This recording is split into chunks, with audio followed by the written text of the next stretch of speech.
আসসালামু আলাইকুম এভরিওয়ান, আশা করি তোমরা সকলে ভালো আছো। আজকে আমরা পরবর্তী পার্টে বাকি 6টা ম্যাথ নিয়ে আসছি।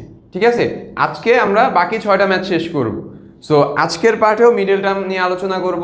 গত পার্টে হয়তো 2টা মিডল টার্মের ম্যাথ আমরা শিখছিলাম এবং আইডিয়া নিছি। এখন থেকে যত ম্যাথগুলা করব বেশিরভাগই তোমাদেরকে হোমওয়ার্ক দেওয়া ট্রাই করব, কারণ এই ম্যাথগুলা তোমরা যদি নিজে করতে পারো তাহলে ভাববা যে তোমরা এই মিডল টার্মের পার্টে তোমরা বস, আমি করাই দিব। ঠিক আছে, কিছু ম্যাথ তোমাদের হোমওয়ার্ক দিব। ওকে, সো তোমরা কি ট্রাই করবে, আগে নিজে ট্রাই করবে। একটা টাইপের ম্যাথ আমি করাই দিব, ওই টাইপের ম্যাথই তোমাকে আমি হোমওয়ার্ক করতে দিব। ওকে, সো তোমরা আমার সাথে সাথে ম্যাথগুলা করো, চলো। ওকে, সো এখানে কি আছে দেখো।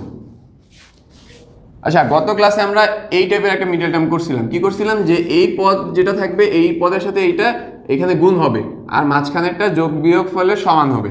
সো এই ম্যাথটা তোমরা হোমওয়ার্ক করবা। প্রথম ম্যাথটা তোমাদেরকে হোমওয়ার্ক দিলাম, কারণ এই সেম ম্যাথটা আমরা এর আগের পার্টের শেষই করছি।